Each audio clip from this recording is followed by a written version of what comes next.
Shalom, Bapak Ibu, saudara-saudari yang dikasihi Tuhan. Selamat pagi dan salam sejahtera bagi kita semua. Puji Tuhan, pagi ini kita boleh dipertemukan kembali lewat renungan harian Toraya bersama Gereja Toraja Jemaat Bogor.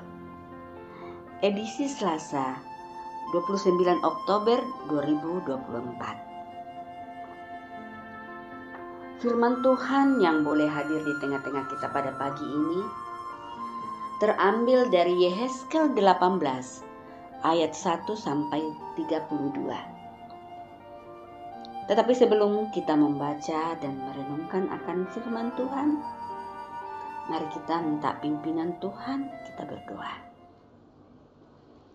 Bapa di dalam surga, pagi ini kami anak-anak-Mu datang tunduk di hadapan hadirat-Mu. Kami datang mengangkat ucapan syukur kepada-Mu Tuhan, atas segala kasih setia Tuhan dan penyertaan Tuhan di dalam setiap langkah kehidupan kami. Kami rindu pada pagi ini Tuhan,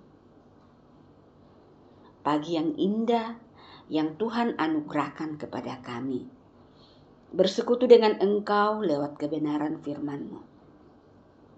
Mari Tuhan urapi kami dengan kuasa Roh Kudus-Mu, agar firman-Mu yang boleh kami dengarkan dan renungkan pada pagi ini, kami dapat memahaminya dengan baik. Terlebih kami dapat melakukannya di dalam setiap langkah kehidupan kami untuk kemuliaan nama Tuhan. Ampuni salah dan dosa kami Tuhan.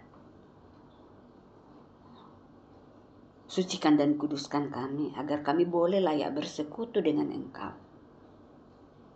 Ini doa dan ucapan syukur kami. Permohonan kami yang kami bawa kepadamu melalui anak-Mu Yesus Kristus, yang adalah Tuhan dan Juru Selamat kami yang hidup. Haleluya. Amin. Firman Tuhan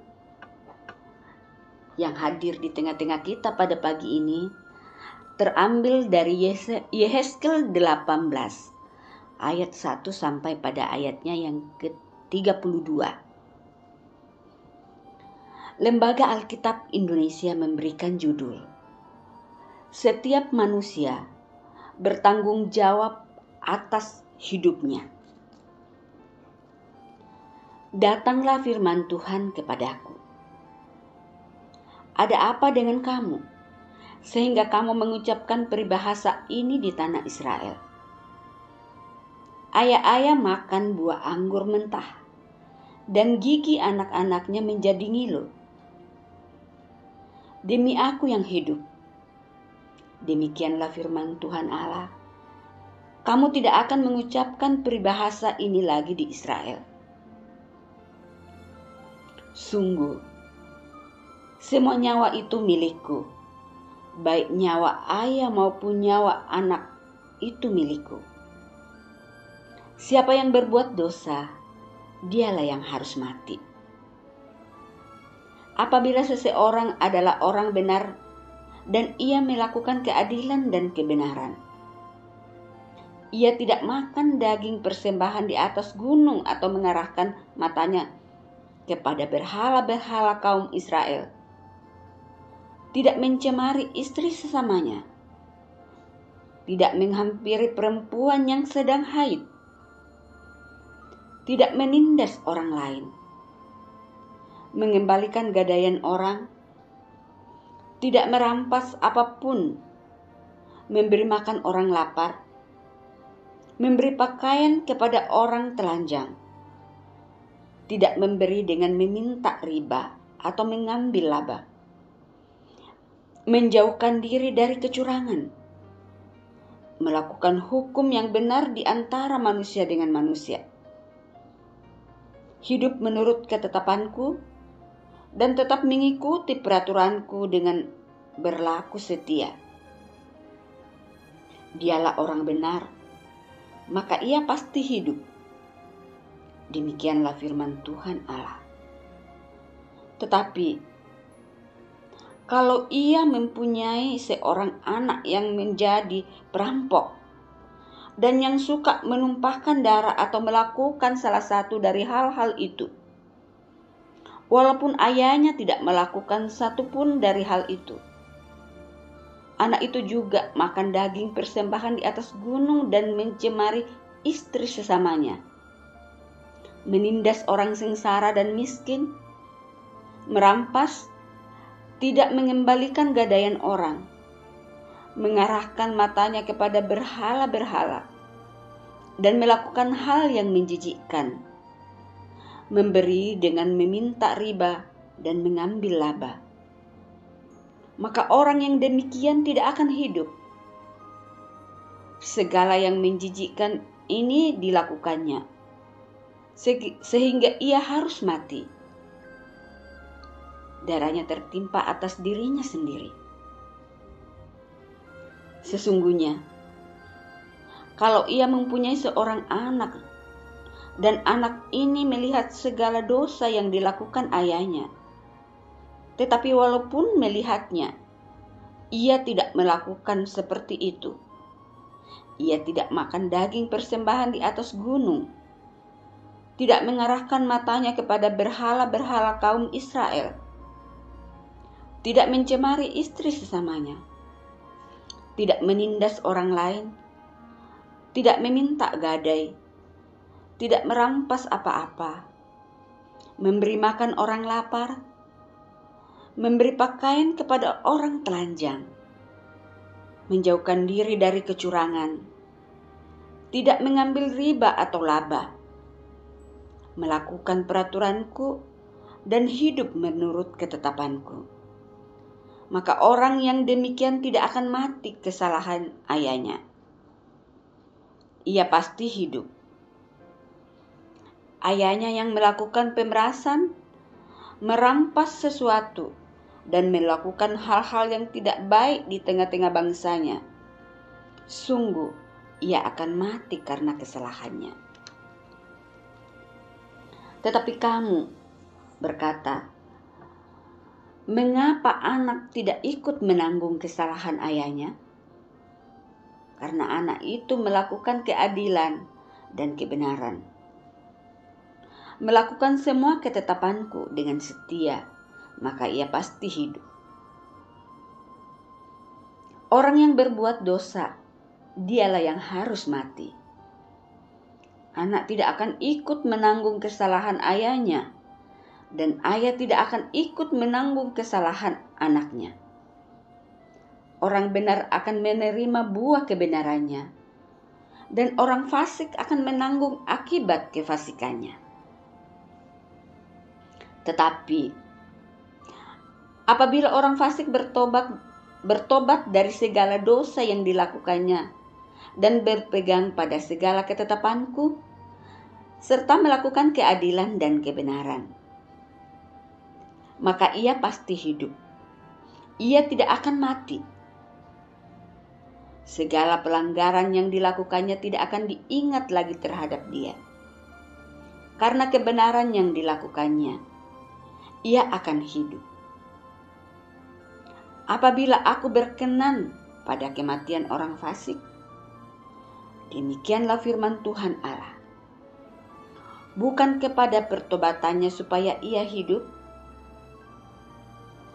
Kalau orang benar berbalik dari kebenarannya dan melakukan kecurangan seperti segala hal menjijikkan yang dilakukan orang fasik, apakah ia akan hidup? Segala kebenaran yang dilakukannya tidak akan diingat lagi. Ia harus mati karena ia berlaku tidak setia dan karena dosa yang dilakukannya. Tetapi kamu berkata, tindakan Tuhan tidak tepat. Dengarlah dulu, hai kaum Israel. Apakah tindakanku yang tidak tepat ataukah tindakanmu yang tidak tepat? Kalau orang benar berbalik dari kebenarannya dan melakukan kecurangan, ia akan mati karenanya.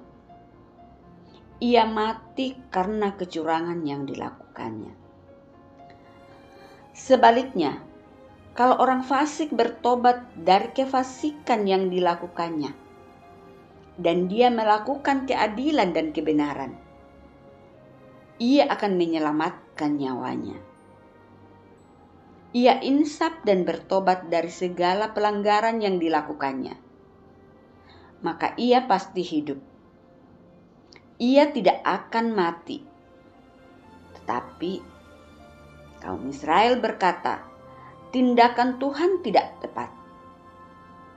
Apakah tindakanku yang tidak tepat, hai kaum Israel? Ataukah tindakanmu yang tidak tepat?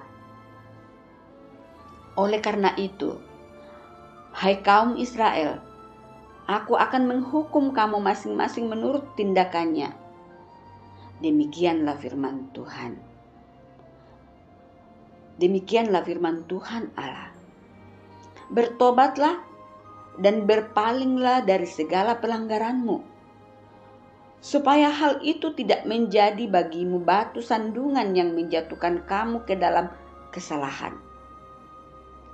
Buanglah darimu segala pelanggaran yang kamu lakukan terhadap aku, dan perbaharuilah hatimu dan rohmu. Mengapakah kamu harus mati, hai kaum Israel? Sebab aku tidak berkenan pada kematian seseorang. Demikianlah firman Tuhan Allah. Bertobatlah supaya kamu hidup. Amin firman Tuhan. Renungan kita pada pagi ini diberikan judul Caranya Menggembalakan. Lan basa Toraya nakua lalan penaan na puang mekambi. Yehezkel dipanggil Tuhan menjadi nabi pada saat bangsa Israel berada di pembuangan. Kala itu, Israel meyakini bahwa mereka dihukum karena dosa nenek moyang mereka. Pemahaman tersebut mewujud dalam ayat yang kedua. Di tengah-tengah pembuangan, mereka malah sibuk mencari kambing hitam atas penderitaan yang mereka alami.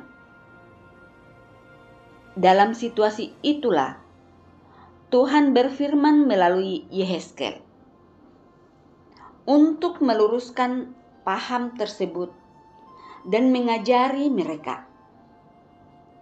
Apa pengajaran yang Tuhan berikan?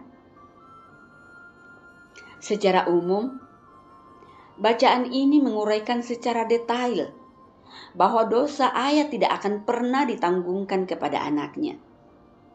Begitupun sebaliknya. Ayat 4 menjelaskan bahwa nyawa setiap orang adalah miliknya.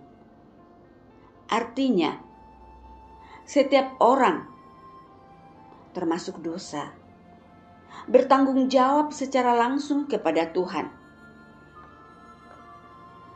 Uraian yang panjang tersebut disampaikan agar mereka tidak mengkambing hitamkan orang lain atas hukuman yang mereka terima.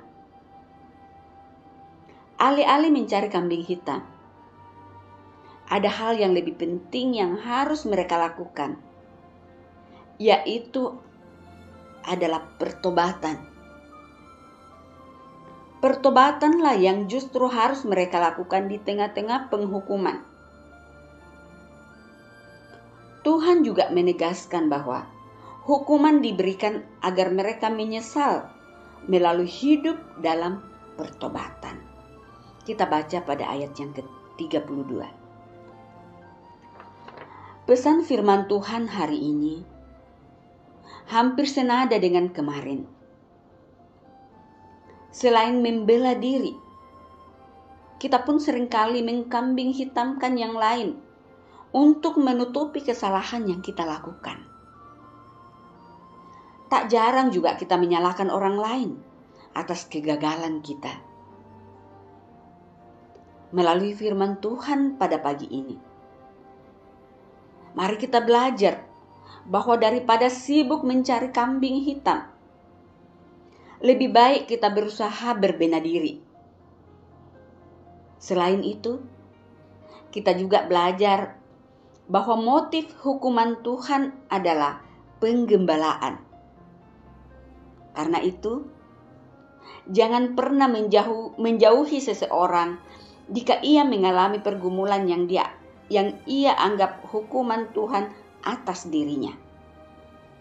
Justru kita harus hadir untuk mendukung hidup dalam pertobatan.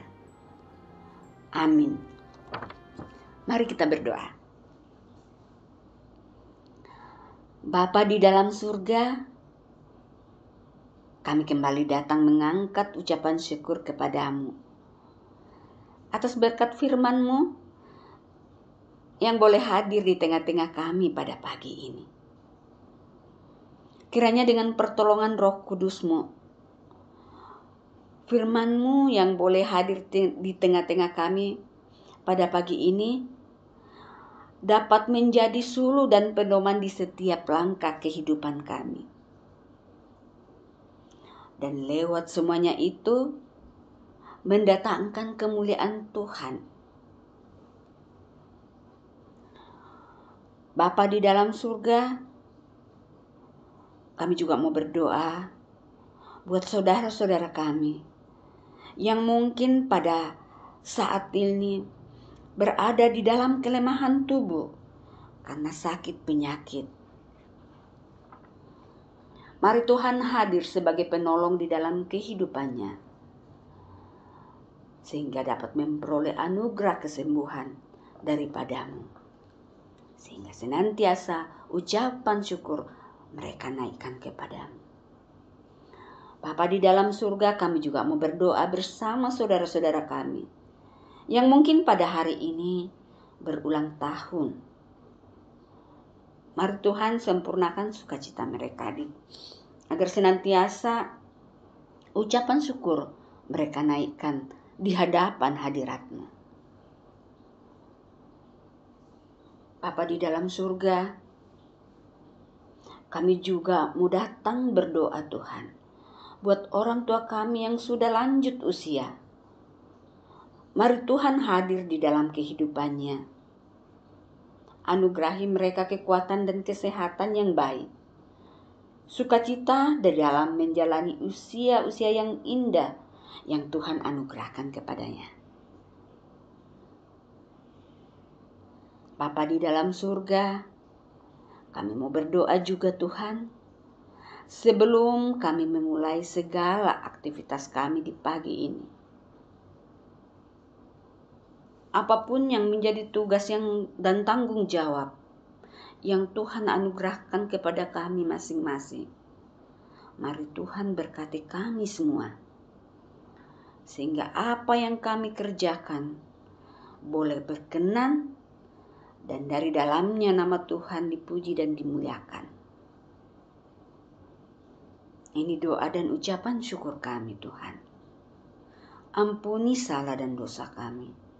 Dengarkanlah doa kami ini yang kami bawa kepadamu melalui anak-Mu Yesus Kristus yang adalah Tuhan dan Juru Selamat kami yang hidup. Haleluya. Amin. Demikianlah renungan kita pada pagi ini. Sehat selalu. Tuhan Yesus memberkati kita semua.